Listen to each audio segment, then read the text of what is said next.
galerinha, aqui é a Ká. Hoje eu tô aqui com uma presença internacional, o Alabama Mike. Welcome here, it's nice meeting you. My pleasure, my pleasure. And let's start by saying, you've been doing some gigs here in Brazil, including for teenagers and for kids, even though we are not used to this kind of music. How was it? And what do you feel about the future of the blues with this new generation in 15 years, in 5 years? Well, I know that this is mainly a Portuguese-speaking country, but you know they have a real understanding of blues music, and especially all kinds of music. They have a deep appreciation for music in general. So, for me to come here and sing the blues and just to be accepted in so many places, and I played about 8 gigs already all over the region, and I have a great showing and a great turnout, and I just had a good time. And like you say about the future of the blues within the next 15 years, well, it's going to take a lot of traveling around and a lot of work to really keep the blues going, because just don't have enough people that's really getting interested in the blues, and that's the kind of thing I'm trying to project right now, is to put out some kind of music and the kind of energy to entertain and kind of draw young people so they can gravitate toward this original style of music, which is the blues, and that's my style, and I hope within the next 15 years that the blues will be popular and be able to sell platinum records like it was when it first coming out, selling millions of records. So let's hope we get back to that. And your first 2 albums were released by your own record label, the Duke House Records. What were the perks of doing in this way? Well, the thing about it is I wanted to make music the way I wanted to do it, and also I had some good people working with me, and that had we had the same concept about the way to do a blues record. And so we set up our own label and did it independent, just to try out and to just to see what it would do. And we had a little bit of success with the Duke House label, and I just working on trying to do things on my own and learn as much about the business as I could for myself, and to actually know about the business, which is in any case is always a plus. So that was the purpose of Duke House. And your father was a singer, and he always encouraged you and your brothers to sing. What was the most valuable lesson he has taught you besides not playing with fire? Well, he mainly was concerned about learning how to sing and sing it right from the heart and with a feeling.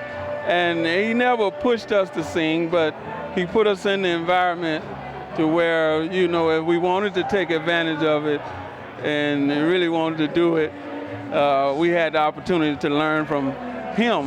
He was one of the best to me. I always wanted to be like him, my father, Joseph Benjamin. I didn't like no other singer coming up but him, you know, but I grew to learn to love others, but that was the way he is. And he just always wanted me to be a man. That's all he just stressed on. He didn't care about the music and all this different stuff. He just said, be a man whatever you do. Just, you know, be a man. That's basically what he said. Yeah. And your songs tell about stories you've been through. And is there something we still don't know about you? What's left to tell? So people don't know about me? I don't know. I pretty much, let me see, what would people don't know of me? Oh, well, I sing a lot of stories about my stories and about a lot of people. But I guess I'm really down deep now, even though I'm a blues singer, I'm kind of a softy on the inside. I like, you know, I think I'm getting old and mushy in my old age. No, I'm not really old, but anyway. Yeah, I'm kind of a, you know, just a mellow kind of guy. People would think I'm some kind of blues, vicious kind of guy, a blues singer, but, you know, that's not me. I'm really a cool cat. So people, you got to get to know me to know that. So that's what I'm saying. And you've been through some hard moments. You had an accident, you got sick. Did you think of quitting your singing that time? And what motivated you to go on? Well, at one time, this past time I was sick for over a year or something. I had a fungal infection in my lungs. I didn't really know if I didn't think about quitting, but I didn't think I was going to be able to sing and do it at the level that I've been able to come back and do it. And that's only been because of the blessings of the good Lord that I was able to come back from that. And because that was actually, when people catch that type of fungal infection in their lungs, they don't really make it within 2 to 3 weeks. So it took a lot of therapy and it took a lot of fight. I never thought about quitting.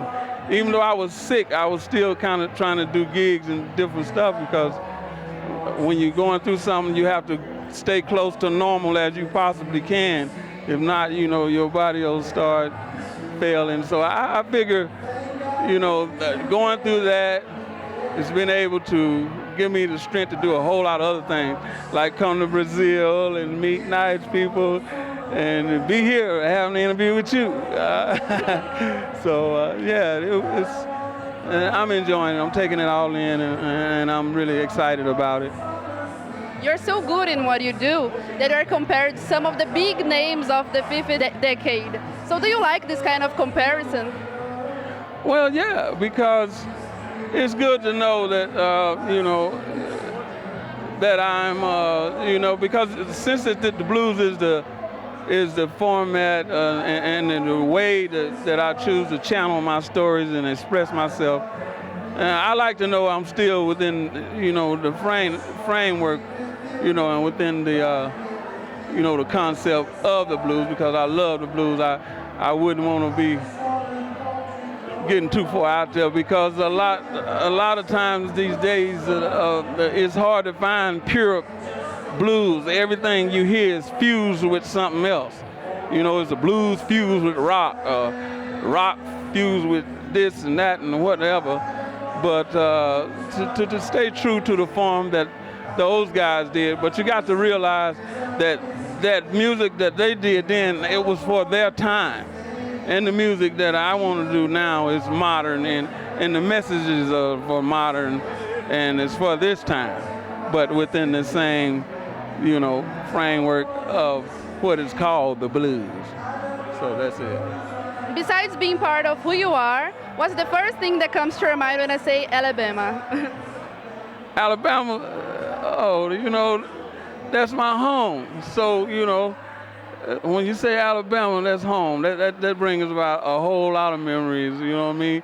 Dirt roads and bare feet and collard greens and cornbread and mama's cooking and daddy's singing and, the whole thing about my family. That's where I'm come from. When you say Alabama, that's why I chose the Alabama for my stage name and for my moniker, because I don't ever want to forget it. There's a lot of people that Alabama is like the unsung state of the blues. Don't nobody talk about Alabama about the blues. They always talk about Mississippi, Chicago, Texas, all these different people. So I want people to know that Alabama represents the blues stronger than some of these other people, but they'll know. And that's why, that's what comes to my mind when I say Alabama. I don't ever want to forget Alabama. Yeah. And you've been working in your third CD. What can we expect? Tell something. I can tell you. I want this CD that I got coming out now is called Upset the Status Quo.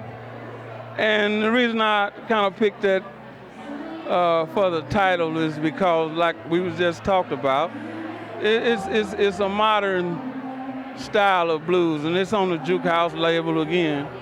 And I recorded it with Kid Anderson, who was the executive producer, and I co-produced it at Greaseland Studios in San Jose, California. But it's like I wanted to make a record where you can put it in and just let it ride, because it's gonna do all types and all styles of music, and most of all, it's gonna make you dance. And it's gonna take you through a range of emotions, just like I like to do with my records. So, You know, it's just like a DJ putting on a mix, and you don't have to take it off. You just ride with it. That's what Upset the Status Quo is, and that's what it stands for. Because everybody else, and I don't know what everybody else is doing, but a lot of people just doing the same thing that so many others have already done. And you know, it's new stuff out there to be talked about, new messages to send, and people want to hear that. And you'll find out you'll rejuvenate the listening audience, and it may be and cause a resurgence because okay, people are getting the message because this stuff is new. It's not regurgitated blues. This is real. This is what's happening now. You know what I mean? And so that's what Upset the Status Quo is all about. My new record. I just want to say to the people in Brazil, I really enjoyed this tour. This was my first time coming with Marcelo Neves and the Real Deal Blues Band, and we've been smashing everywhere we played. And I met so many wonderful people. I ate so much wonderful food, Brazilian traditional food. The people are nice, and man, I just don't know what to say. I'm overwhelmed by this, and doing this interview and getting a chance to do the talk and let the Brazilian people know I want to come back. And I especially would like to express my deepest thanks to Kai and Universal team for tracking me down here in Morelia and getting this exclusive interview. And I really appreciate it because I do love to tell my story and let the people know who Alabama Mike is. And peace out. Ciao. When I was a little boy, I couldn't wait to get grown, to leave mom and daddy and finally be on my own. I had good intention. I worked hard.